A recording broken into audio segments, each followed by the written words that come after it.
Welcome to the Find My Catalyst podcast. Sales is another word for problem solving.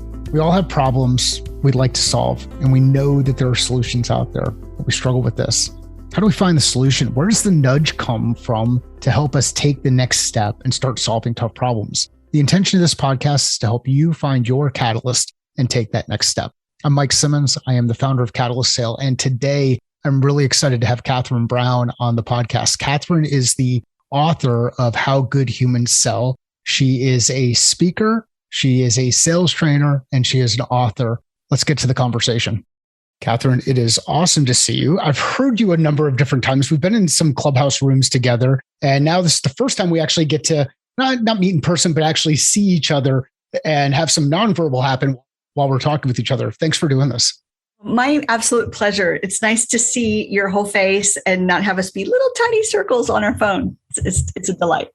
Really good. And the reason I wanted to bring you on the podcast is you have an amazing book out there. And the book is How Good Humans Sell, which is an absolutely awesome title. Can you talk a little bit about how the book came together and why you titled it How Humans Sell? Sure. Thank you. So after running a business-to-business telemarketing firm for 17 years, which was a business I did from home, had a remote workforce with mostly overqualified and start to close salespeople who, for some various personal reasons, were willing to work for me on these client accounts for years. I just had this wonderful firm that serviced a couple hundred companies. And I saw, Mike, through that whole time, the patterns that kept emerging, that kept popping up. It was like whack-a-mole. I would think, oh, that problem was just with that particular client. And then it'd turn out, nope, the next one had the same problem. The next one had the same problem. And those themes of problems were thinking that the problem was they just needed more leads. People would say, we have producers, we have people who know how to close. I just need you and your team to get us in front of more people. And so they thought the top of funnel was their problem. In some cases, that was one of their problems, right? But that wasn't the main problem. Other problems were, poor follow-up skills that I saw from the sales teams themselves and asking, what is that really about? And all these areas that get into the psychology of why we do what we do. I just noticed things over and over. And so when I was ready to do something different, simply because I had that business for 17 years and it was basically a staffing agency, I decided I'm ready to do something different. I turned what I learned into sales training material, and I offered that in the form of courses for a couple of years. And then I was looking for a way, how do I serve the entrepreneur, the startup, the solopreneur, and give some people a little bit of a way to have help without such a big financial investment. So I took some of the best lessons from that training material and I put it in How Good Humans Sell. Why do you think that we overcomplicate a lot of this stuff? Like, as you were going through, it sounds like you started to identify some really clear patterns across customers. And I'm sure each of them are like, we're the only ones who have to deal with this thing. Yes. But why do we overcomplicate things? Yes. I'll answer that and go back to the second part of the question, which you asked me, which I didn't answer yet, which goes to the name of the book, How Good Humans Sell. I think the answers are intertwined. My research, and I think more broadly, social science research, is showing us from a number of different disciplines that everybody thinks the problems they have are just them. Like, they think no one else feels this way. No one else thinks this way. No one else is worried about this. And that can be everything from being embarrassed about being in sales and thinking, I don't want to seem too pushy. That's a whole line of questioning we can talk about. To, am I good enough? Am I good enough? Am I smart enough? Is our product ready enough? If I just do this, it'll be ready. If I just do that, it'll be ready. At our core, people believe they're not enough. I don't go into that heavily in the scope of the book, but that's the answer to the question I would give you, is that I think we posture and we have our professional brand and we have our corporate brands and all the things that make us look good. But deep down, a lot of the sales challenges we have and the complication that we bring to the situation is because we're complicated inside ourselves. As you go through this, and one of your chapters in the book is about having a greater purpose in selling, and how you can, a subtext in there is you can sell and be happy. Why And you're smiling a lot, which is great. Everybody will hear that as we talk through it. Why do people struggle with the idea of this disconnect between I can sell and I can be happy at the same time? Why do we struggle with that?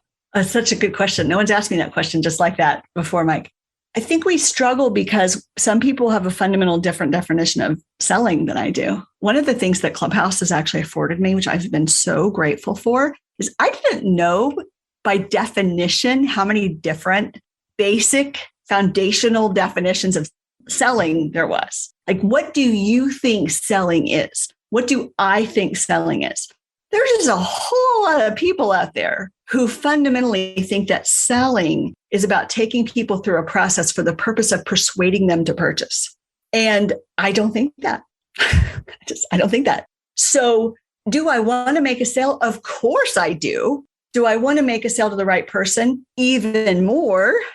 And are there ways to do it to be a great guide, to guide the conversation, to make it easy for them to say yes? Yes. But because of those fundamental differences of opinion, I think most people who feel reluctant about selling are wrestling with that foundational definition at its core. So the idea that sales could be fun, like how can it be fun, or how can it be rewarding, or how can it be purposeful? Like, well, it's because you're connecting people to products and services that make a difference in their life. And I made an effort in the book to list examples which to some people will sound flat out boring, to illustrate, do you see that when you get at what this thing does for someone else, it's not boring. So I share an example. Okay, I'm not a car person, but I purposely give the example of my client that makes fuel injection system parts. They manufacture this because to a non-car person, like, that sounds like a terrible thing to sell. But it's not, because if you're a car guy, and I have air quotes, right? Because that's what they call themselves. If you're a car guy and you race with your friends on the weekend, this is very exciting to make your car go faster. And so if you're the connector that helps people sell and get that right part, that's super purposeful, super rewarding. Similarly, I give the hot tub example. Never owned a hot tub. Kind of think they're a little bit gross germ-wise. Like, I'm a little bit of a germaphobe. So I'm like a hot tub reluctant person. But my client, who I was hired and referred in to go work with, made me want a hot tub because he's so passionate about selling hot tubs, because hot tubs are about families connecting at night or sitting and entertaining with your friends and hanging out instead of all sitting on your phones, around the kitchen table. So the experience and the opportunity that provides, instead of just selling tubs of hot water, is why it's so fun. It's what the thing does for us that is so rewarding. It's really one of the other things that was clear in the book, and it's been clear in the conversations that we've had on Clubhouse, is the impact that Donald Miller has had on you with building a story brand. And it's something that underpins a lot of the work that I would do as well in the marketplace. And it's whether it's Donald Miller or it's Robert McKee or it's Joseph Campbell or it's all of these that have kind of come along before and are a part of it. It's amazing what happens when you make that shift and you start to think about the person who has the problem as the hero that's in this story. And that problem of, hey, I'm trying to figure out a way to get my family together and not have phones. So, hey, this problem is I need to do something cool or hot, where it gets people together in an environment. Or that person who's saying, we just need to get a couple of more horsepower to the wheels. And I'm not a car guy either. I know how to turn one on and drive over things, but there's this thing that happens where people get engaged and they lean in. And I really like how you put this in the book about the importance of, and I'll butcher this and kind of paraphrase here, but the importance of connecting the dots between things that you're passionate about and delivering those out into the market. So if you're not excited about the product or service you're selling, maybe it's time to find a new product or service or a new organization, or maybe something new inside the organization, whatever that is, or a new market to serve. But there are people out there who are interested in and have the problems that you want to solve, and they're looking for someone like you who could help. Is that fair?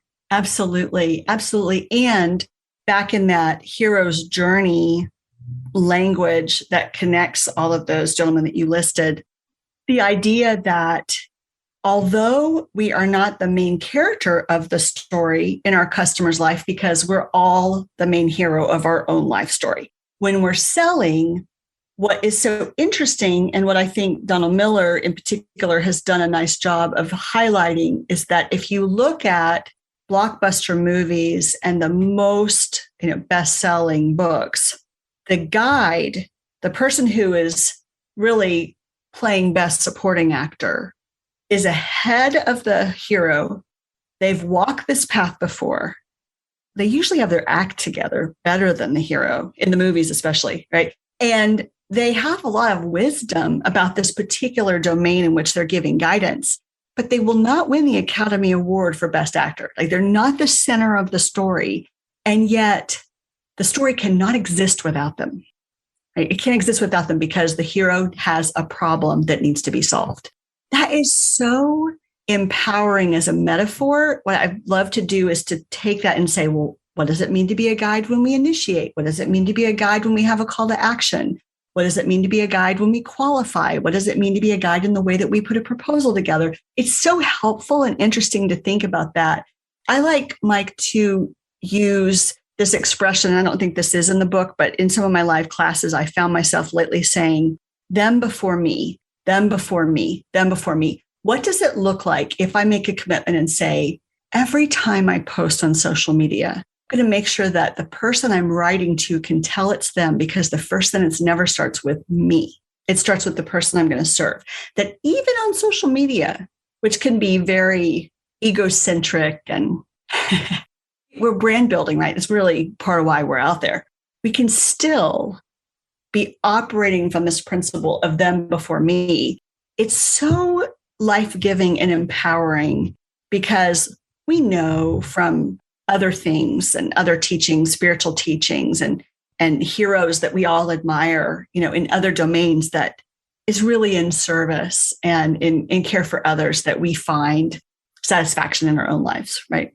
And to go back to one of the points that you had brought up earlier when you were talking about some of this kind of where some of the struggle is, there's this feeling of, am I an imposter? Should I be here? Am I good enough to do these things? And here I am trying to help someone solve a problem. Yet I know I've got all these problems in the world. How can I do that without being a fraud? How can I do that? How can I give myself the power to go out there? And if someone's out there thinking that, in that mode of, hey, should I be here? Or am I in the right place? Or should I be doing this? Or someone is telling me that this is how I should be doing it and I can't be my best self. What guidance or advice would you give? Would you give them? Mm-hmm. I think I would give the same advice that I was telling someone in my group coaching on Wednesday. I would say, ask, don't assume. And so those that we admire, that we wonder if they have some of the same challenges, ask.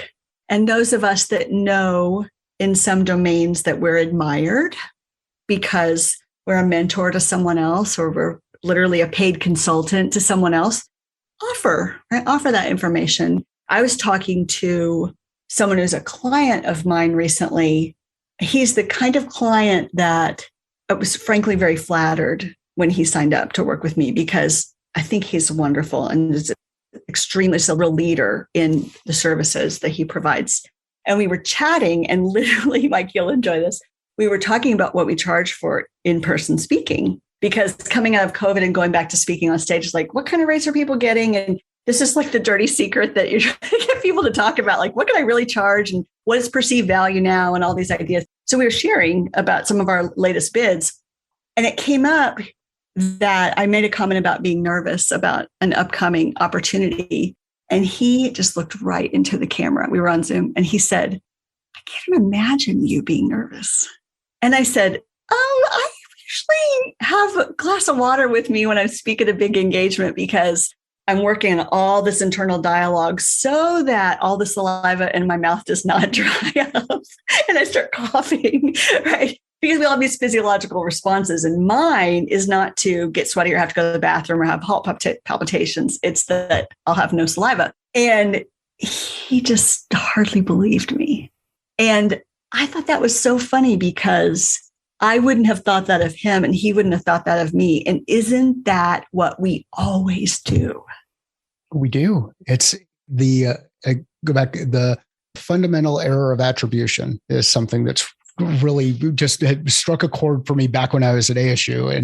And the story there, and I know people have heard this on the podcast before, but I'll repeat it. It's if I'm walking down the street and I trip over a stick, it's the stick's fault. If I'm walking down the same street and I see Catherine walking down and trip over the same stick, I think, well, Catherine's a klutz. And it's the same stick. It's the same motion, but we have this error in the way that we attribute the responsibility. Well, the same thing can happen on a positive side when you go through one of the discussions that Catherine is sharing there, where everybody thinks, wow, everybody's just figured it out. They figured out the secret. They figured out this quick fix or the shortcut. And the reality is there are no quick fixes or shortcuts. You just have to go in and do the work and learn, and everybody's learning, and they're just learning different things at different places. And I think too, Mike, that when a really famous person, I'm just trying to think of celebrity, of somebody, like a really, really famous person, when they say something like what we're saying, I would say we should believe them. Like, I think we think they're pandering to us or that they're not human somehow. And I think that, again, it kind of goes back to the reason for the book title. I think this idea of what does it mean to be a human being that connects with other human beings? I love all things about the intersection of personal development, professional development, leadership, and sales. And I think that people, no matter what their title, what their role, what their budget, they are at their very core people who have the same wants and desires and fears. So I think we glossed over this just as we were kind of going through and got deep into other parts of the conversation. But what's your definition of sales?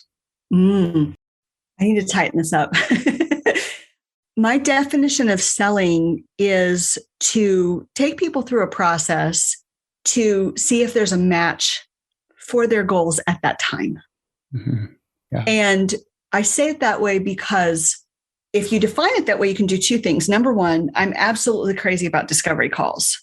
Mm-hmm. When people want to schedule a 1-hour initial consult with me, I never want to agree to that as a buyer because I want to do my homework online. I want to find out what I can on my own time, which is probably going to be at 6 a.m. or 7 p.m. I just have a way I like to research and buy, and I don't want to spend that much time until I'm ready. So I think in 15 minutes, we can figure out if it's a marketing lead or a sales lead, and that is driven by timing. Mm-hmm. Is this urgent or not? Yep. If it's a marketing lead, that means not yet. So we disqualify quickly. We put them back into a marketing funnel. We build a relationship. We stay in touch, and we figure out, and if we're responsible for, create a way for that to be true. We keep adding value. We stay in touch till it's the right time. There's two other ways that initial discovery call can go. It's the right time and the goals align. So we agree to talk again. Or if your schedules allow, you can keep going. But I just don't want to be committed to having to do that unless I've qualified them in. The third option, which actually happens to me all the time, is that the timing is urgent and I understand their goals, but I don't think I'm the right person to help them. And in that case, I'm so grateful, and tools like LinkedIn and Clubhouse and reading other people's blogs and just videos and all the things that are available to us now, if we've been selling for a couple decades, I have developed this extensive network where I can be a connector and help them to get to that right next person or firm or product. And I can also do that very quickly. So that's the first 15 minutes. And then for those calls that keep going, we keep moving along toward that qualification process, then, ultimately, hopefully to a close. But I feel like once I realized it's okay if it's a marketing or opportunity versus a sales opportunity, and it's okay if I send them somewhere else, that's made me an indispensable referrer, which furthers my relationships with people who in turn give me referrals. And it has altered the way I think of sales such that I do get nervous to speak in front of huge, huge crowds, just like everybody else does. I do not get nervous for discovery calls because I feel like all of those outcomes, all three outcomes, are totally fine. And if they've agreed to a call with me, there's not going to be a bad ending from my perspective. I think anytime that you're putting that customer first and you're realizing that, hey, there's a challenge that they're dealing with. And if I can understand that challenge, and based on that understanding of the challenge, I can find a solution, whether it's me because I'm the right fit, or it's somebody else because I know they're the right fit, or It may be that you even highlight the fact that maybe they don't really understand their problem as well as they think they understand their problem. You've left them in a better place than they were when you first engaged with them. And that doesn't happen if you turn around and just start pitching without context. We were talking actually in a clubhouse room recently about how we tend to sell the way we like to buy ourselves. And I was saying one of my presumptions that I have to sometimes check at the door is that as a buyer, especially for professional service, let's say I'm going to do some kind of coaching or buy services from someone, I am going to that person because I do not know what I need in that domain, even though I have read online and done my homework. So I actually want them to tell me what I fundamentally should be asking. And somebody in the clubhouse room said, Catherine, to my point with that, they said, Catherine, are you concerned that they're going to engineer the questions in a way that you're going to spend a lot more than you had initially intended? Isn't that interesting? And I said, oh, that's so interesting. I wouldn't say concerned. Mm-hmm. Although I see I think I see why you're asking that question that way. I noticed that could be true. But I think if you know what your value is and what your purpose is going in, then you can also handle it if they open up the door towards stuff, because you can say, that's not important to me right now. I appreciate that you're offering that. But some of it is about having, you can be wondering what questions to ask and be unclear about that, but still know what your goal is, right, going in. So I, in turn, tend to sell the same way. And so I have to be very careful that sometimes the person doesn't want that much to be asked of them. And they're really just trying to decide between this class and this class. And it can be a 10-minute conversation. So I don't need to drag it out unnecessarily. But fundamentally, I do think most of us, when we go to buy something that's not in our regular domain, we don't even know what we should be asking. And that is the opportunity for someone to be a good human while selling, which is to give some information away, right? Give some consulting, educate about what they should be asking, so they make the best decision to get them to their stated goal. You said you wanted this. These are some considerations to get there.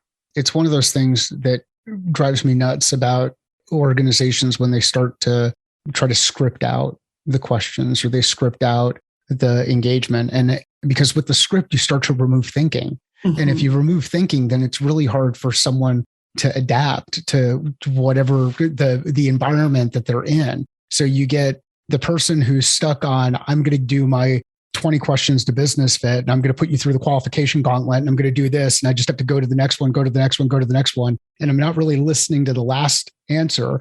And that can be extremely frustrating as a buyer.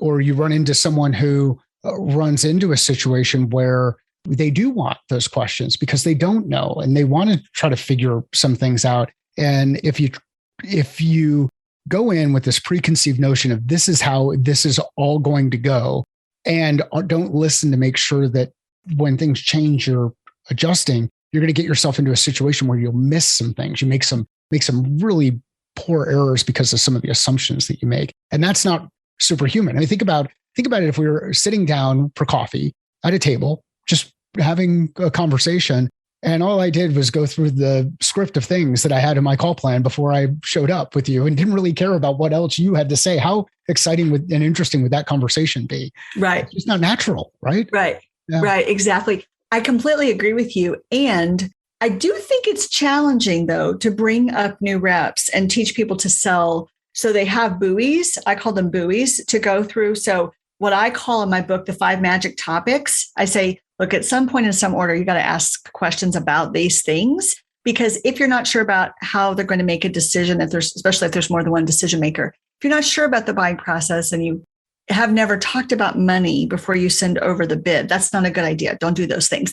So I give these categories where I say there's 6 ways to Sunday to find out this information, but you ought to find out this information before you take the time to write a proposal. A very significant percent of my clients are professional services. I didn't set out to do that, Mike, but I would say 75% of my clients are some kind of service. And so there is always a consulting element to their sales calls, and it's very conversational. I teach them to listen more than they talk. And there's lots of ways to get the information. But I do say, if you don't know these certain things, don't send a proposal yet, because the proposal, no matter how well written it is, it won't sell for you if you have skipped one of these critical steps. And so I actually think teaching people and modeling how to be flexible and still check those boxes.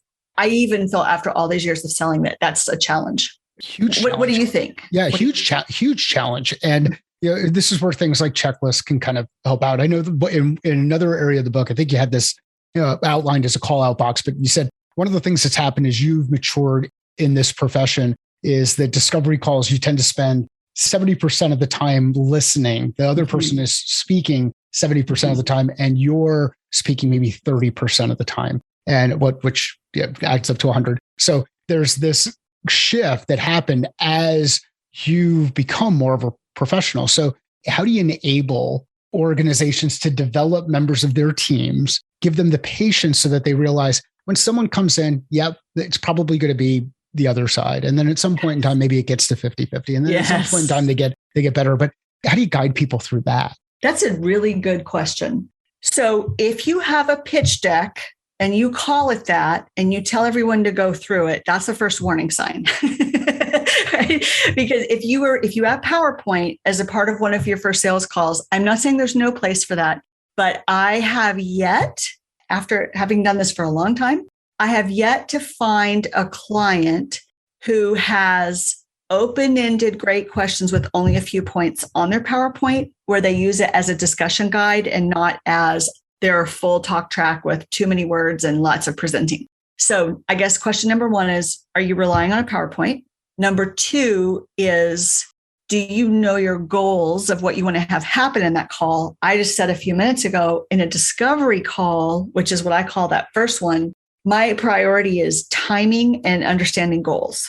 If I get anything else, like, for example, I confirm this really as a decision maker, or I understand what else they've tried up until now, which is what I would call, it falls under the competition category.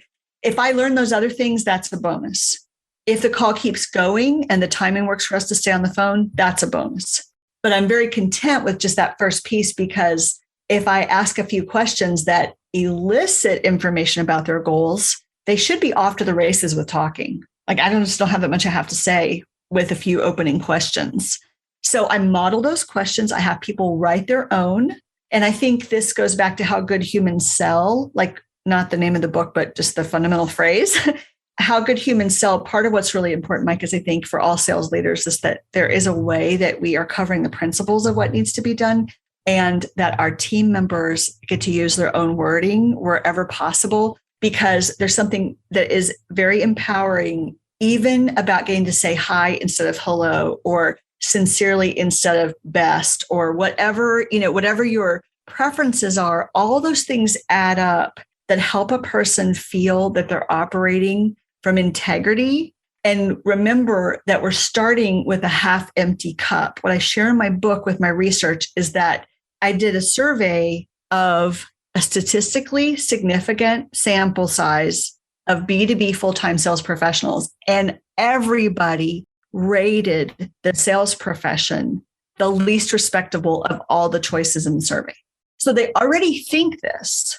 You cannot hire a sales team that will have people who do not have reluctance. It's not possible.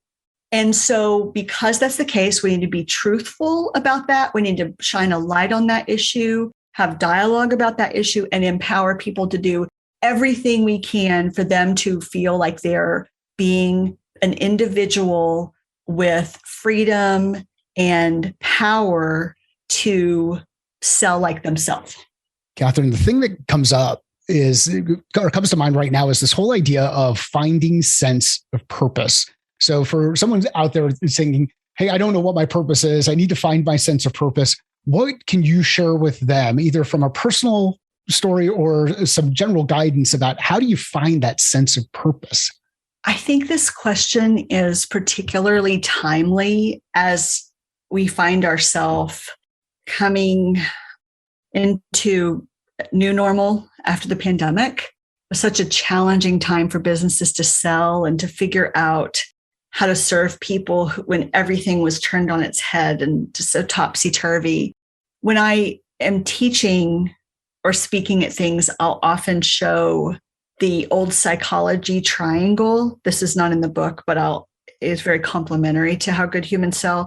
I'll show that psychology triangle if you remember from Psychology 101 from university, Maslow's hierarchy of needs, it's got the basic needs on the bottom. It's like food, shelter, safety. And when all of those things are addressed, a person is free to start moving up the triangle in their life.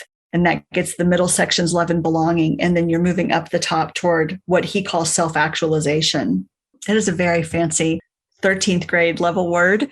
I think that self-actualization ties back, though, to the hero's journey. It goes back to what is each person, what is Mike, what is Catherine, what is Donald Miller, what is XYZ prospect from earlier this week?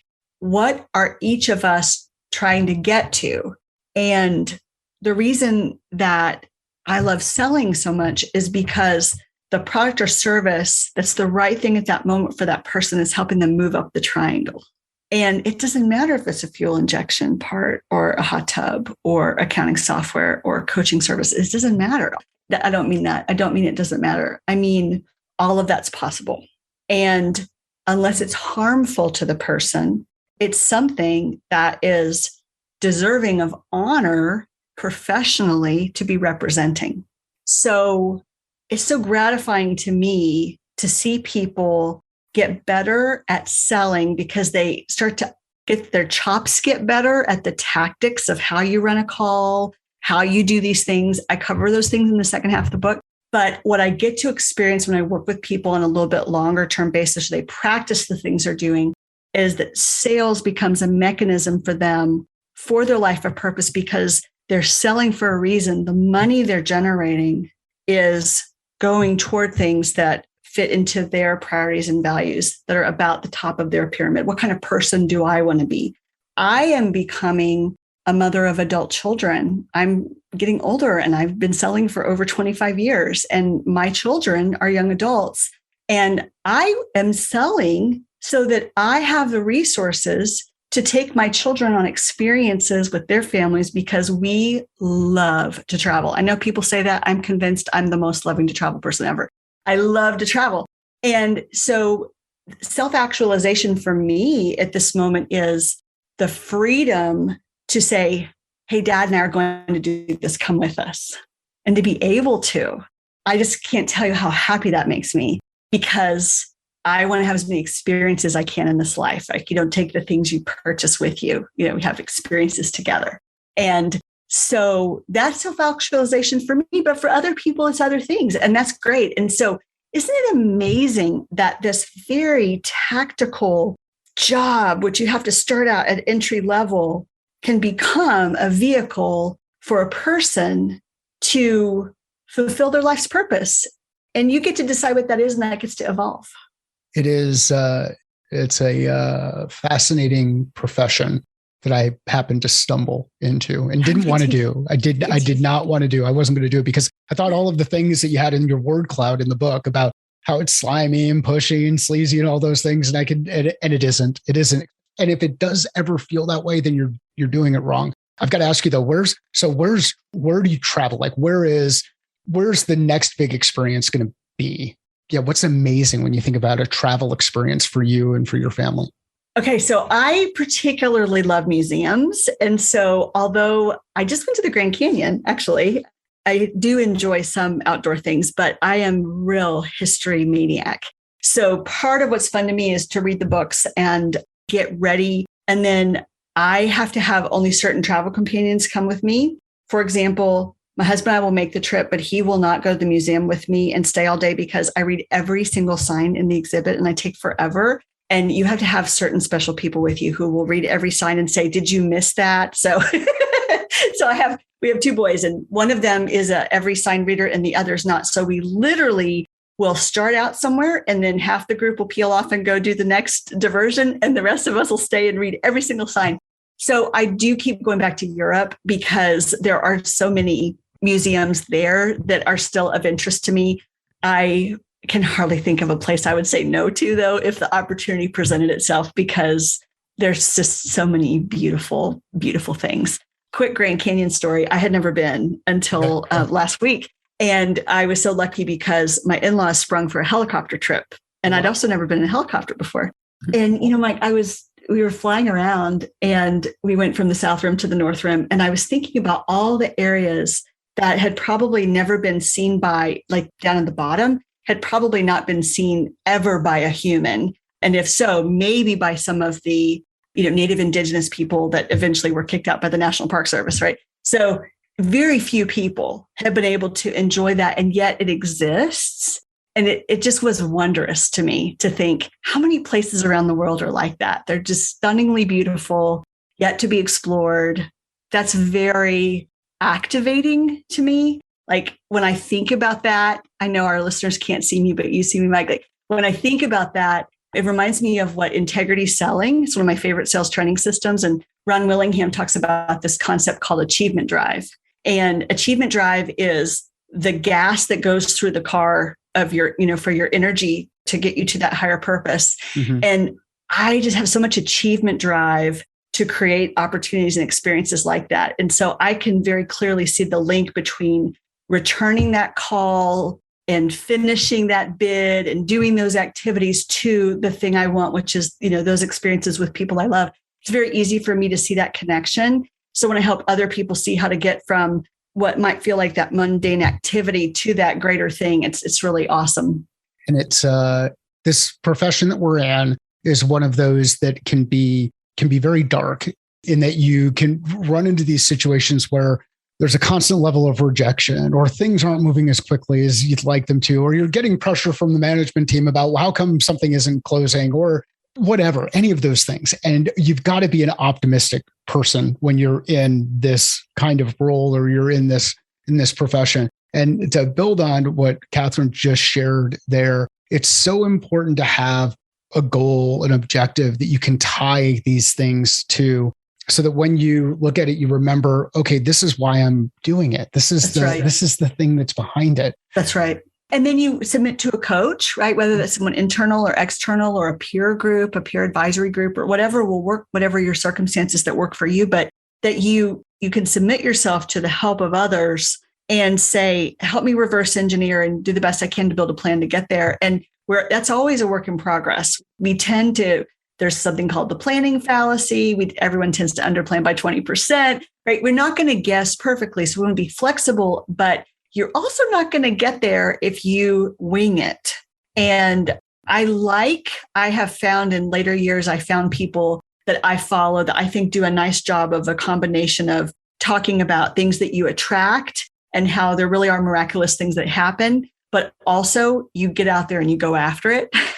So I think it's sort of like our definition of luck. We were saying earlier is when preparation meets opportunity, there is an element of you doing the work, and then you always have your eyes open. You're being, open-minded and creative about how you might get there and adjust accordingly.